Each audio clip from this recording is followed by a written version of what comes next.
Hello one, hello all, it's the gothiest ghost of them all, Kespa in the flesh, and it's time for a review of The Last Dinner Party, Prelude to Ecstasy.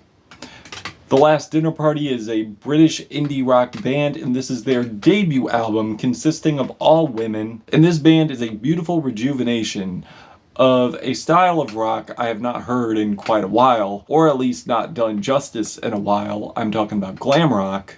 And this band definitely has quite the influences.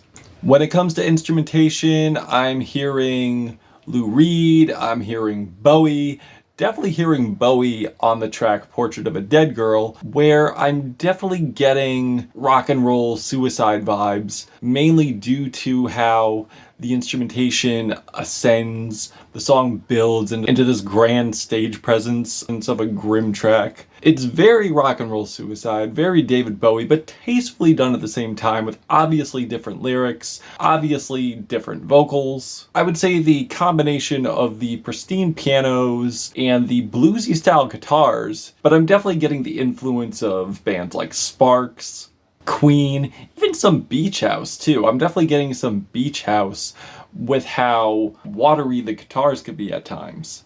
And vocally, it's giving Kate Bush. Quite a bit of Kate Bush. And the vocalist, Abigail, she is very regal, she is very attention-grabbing, she is very performative, very theatrical, very passionate, and very endearing, and it's not in a corny way either. And I know how sometimes the theatrical vocals could be corny, but I feel she does it in a way that gives power and expression, in opposed to just showing off saying, hey, look how well I could sing. Like, there's such a presence when she sings and she performs on a track, and the way the band just puts together such an epic stage performance set to my ears. Like on the track Caesar on a TV screen. And I also want to note before going further into this review how it makes sense that this production is so grandiose and theatrical due to the fact the producer for Florence and the Machine, James Ford, as shown on the track Caesar on a TV screen,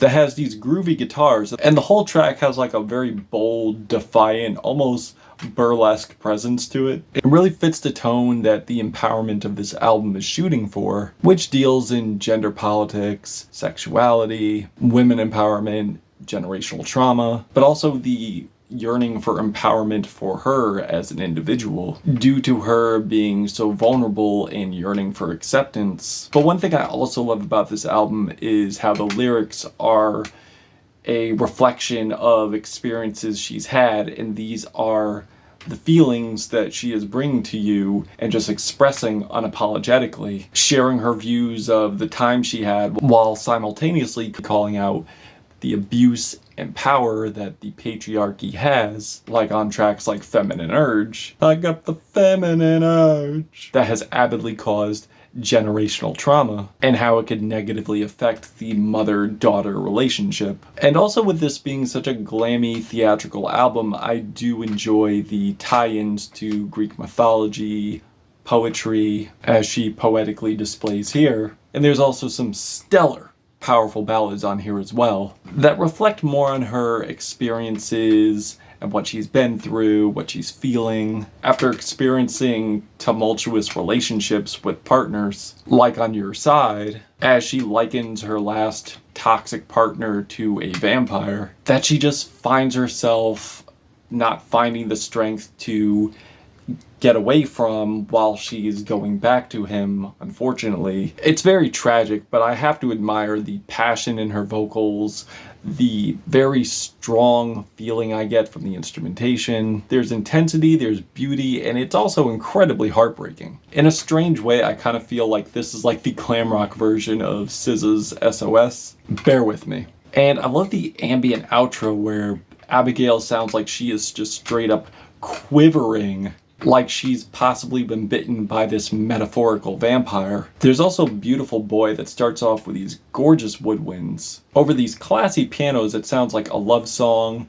a ballad of endearment, while in actuality it is a call out to the men that privilege have, and have been ruling with, and have been getting away with, and having benefits to the mere fact that they're men, that she is pointing out, and rightfully so, as she's feeling the societal imprisonment due to misogyny. It's a message that I believe needs to be put out there, and what better way than this harmonious, immaculate package that it's wrapped in. And there's also a track where keyboardist Aurora has a solo song where she's singing in her native tongue, Albanian. I just wish the track was longer and it was a track of its own, but it's attached to Sinner, and I feel like if that's the case, then the track should just be an intro to Sinner, I suppose. And Sinner, which is probably the most energetic banger on this whole entire album. And the track Sinner, which is an absolutely energetic, queer, glam rock banger with these groovy guitar riffs, with these wailing guitars transitioning into these angelic breakdowns, with heavenly choir vocals. Again, I'm reminded of Ziggy Stardust era Bowie, while with also being reminded of Berlin Lou Reed and a mix of the New York Dolls as well. After listening to this album, I was trying to piece together other elements and influences I missed, and the New York Dolls is definitely one of them. As Abigail sings about having this attraction to another woman while wishing she could be with this person before learning about having this feeling of guilt due to about wanting to be with this person before finding out about the stigma put on the queer community from the religious community. But yeah, it's beautiful, it's fun, and it kicks ass. And I could honestly say the remainder of this album is just non-stop bangers after the next and closes out very strongly. I would say My Lady of Mercy is definitely another example of a banger. With these hand claps in between with this thumping bass, kind of reminded me of Viagra Boys Sports in a way. With this chunky bass over these psychedelic guitars that bursts into this larger than life chorus, oh my god, with these massive fiery guitars mixed with these heavenly group vocals. I mean, it kind of feels like a theatrical rapture in a way. It makes me feel like I'm having this horny, otherworldly religious experience, if I could put all those together. And the breakdown into these pounding drums, guitar arpeggios, topped with these ghostly vocals, with these cycling instrumentation and vocals. It feels like I'm being swirled up into the air while being consumed by these crunchy riffs. And Portrait of a Dead Girl, as I alluded to earlier, is another amazing rock opera style track with these dramatic rushes of spotlight guitars, orchestral instrumentation, really gives the stage presence that Bowie gave. But obviously, different lyrics, different vocals. As the lyrics depict this absolutely heartbreaking betrayal scenario, as she draws the image of this volatile scumbag, with the lyrics like, "When you laid like a wolf with your head on my lap, I felt like one of those portraits of women protected by a beast on a chain," leading into this narrative of feeling in danger of the person who is supposed to protect you and feel security while simultaneously showing loyalty to this person, and also striving to conjure up the strength to leave that situation before it turns into a tragic ending that has me like, Abigail, get out of there. And there's also the stunning and gorgeous Nothing Matters with an insanely catchy hook. And I will fuck you like nothing matters. There's so much elegance here, there's so much fire, there's so much nimbleness. With this track stating that she doesn't really care who this person's been with, where she's stating she doesn't care who this person's been with, she wants to be romantically involved with this person and just pursue her romance with this person, and just basically saying like, all those other people you've been with, it doesn't matter, we're here now, let's get it on. And God, I love the coalescing of majesty on here and the absolutely killer guitar solo that's at the end of this track. I'm just picturing powdered wigs, I'm picturing passion, I'm picturing wild sex on a Broadway stage. And the closer is fantastic as well, with a nice heavy build that really makes it feel like this is the closer, this is the curtain call, with these distorted wailing guitars, with a nice build that makes it feel so grand and final, with these distorted wailing guitars and drum rolls, and intensely dramatic soloing, and somber intense piano, forlorn strings. It's very final scene, especially with how grim the lyrics are. There is